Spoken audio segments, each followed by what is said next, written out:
चलो Hello my dear students. Beta, now we will do the next topic of chapter respiration in organisms. Our next topic is breathing. Beta, what is breathing?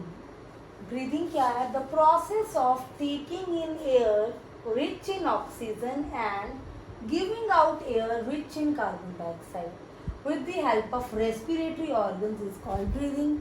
It is very simple. बेटा breathing क्या है? हम ले रहे हैं, we are taking इन क्या?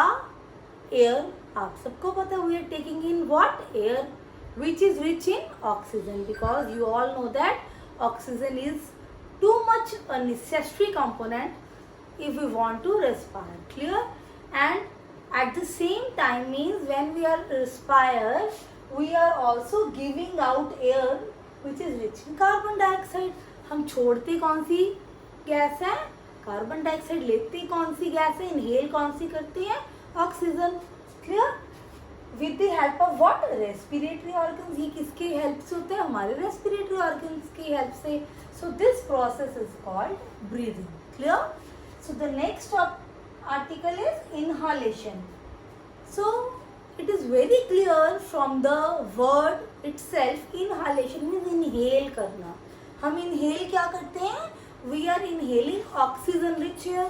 So the taking in of air rich in oxygen into the body is called inhalation. Clear to everyone? So the next article is exhalation. Exhalation means exhale out, means हमने निकाल दिया. Clear? So हम क्या चीज breathe out करते हैं? अभी मैंने ब्रीथिंग में बताया क्या चीज ब्रीथ आउट करते हैं? Carbon dioxide gas. So the giving out of air rich in carbon dioxide is called exhalation. Is this clear? So beta, without these two processes, without inhalation and exhalation, breathing is incomplete. Means breathing किसके साथ है? Inhalation और exhalation के साथ. Clear? So next is breathing rate. अब बेटा breathing में क्या है? हम inhale भी कर रहे हैं, exhale भी कर रहे हैं. Now we have to calculate that per minute, means in a minute how many times we breathe in and breathe out. Clear? So that is called breathing rate. What is breathing rate? The number of times a person breathes in a minute is known as breathing rate. Clear? कि number कितने time कोई भी इंसान एक minute में breathe out. बेटा breathing rate of the adult human being, हम adult human being का ब्रीदिंग रेट करेंगे कि जब ह्यूमन बीइंग रेस्ट पे है, when he or she is at rest, तो वो 15 to 18 टाइम्स ब्रीथ करता है per minute. Clear? But when a person is doing some heavy exercise or he or she is doing running, clear, then the breathing rate is 25 times per minute. तो एक minute में वो 25 times इनहॉल और एक्सहॉल करेगा. Clear? समझ आ गया?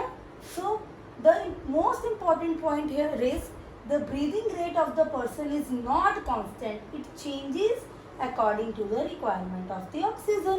So as I told you in the above that at rest the breathing rate is 15 to 18 times per minute, and when the person is doing some heavy exercises or running, then the breathing rate is 25 times per minute.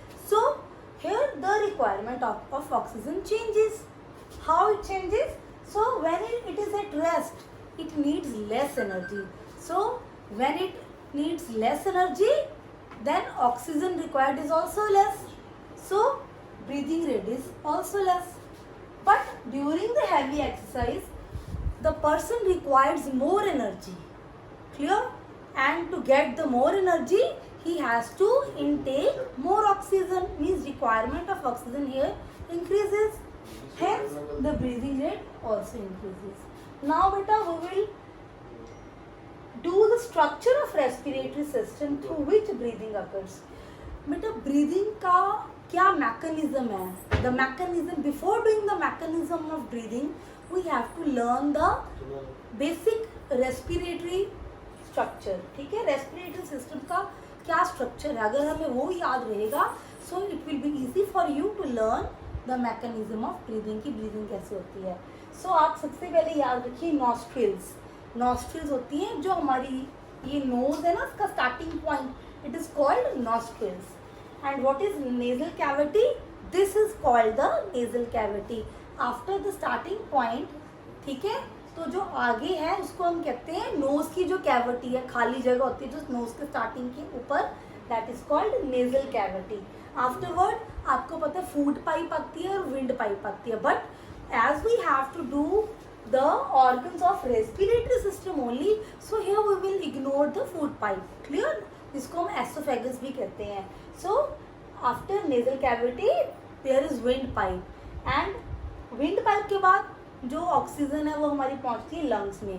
Basic हम यहाँ पे structure कर रहे हैं तो इसीलिए मैं सिर्फ स्ट्रक्चर की बात कर रही हूँ. सबसे पहले नॉस्ट्रिल्स आते हैं, afterwards nasal cavity is there, then wind pipe, and after the last is the lungs. But you have to know that जो lungs है where that lungs is present. हमारी ना चेस्ट में, ठीक है, एक कैविटी होती है बहुत बड़ी सारी. कैविटी किसको कहते हैं? होल को. ठीक है, in that cavity lungs are present. Clear? And this cavity is surrounded by ribs. Suppose करिए ये हमारी कैविटी है, ठीक है, जिसमें लंग्स है. तो जो ये कैविटी है इसके आसपास क्या होते हैं? रिब्स की स्ट्रक्चर, रिब्स होती हैं.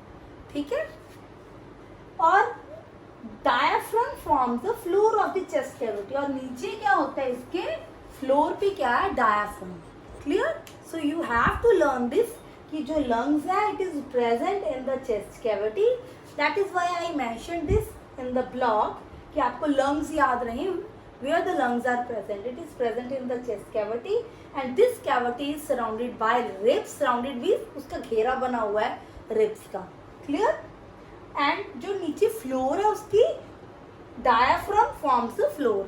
उसको क्या कहते हैं? diaphragm क्या है? उसका floor बनाता है, उसका जो नीचे वाला base बनाता है. Clear? Now बेटा, after doing the structure of respiratory system, we will do the mechanism of breathing. Clear? Under the mechanism of breathing, what is going to be happen? That the air, it just enters in the nostrils. So what is the way through which air enters? That it enters through nostrils. इनको हम nostrils कहते हैं. Clear? And afterwards it goes through the nasal cavity, और यहाँ से वो जाके nasal cavity से through wind pipe, मैंने आपको पहले भी बताया था. nasal cavity के बाद afterwards साइड बाय साइड हमारी जो ये चीज़ है यहाँ पे क्या है? Food pipe and wind pipe. But we do not require here food pipe, क्योंकि हम फूड का कोई प्रोसेसिंग नहीं कर रहे.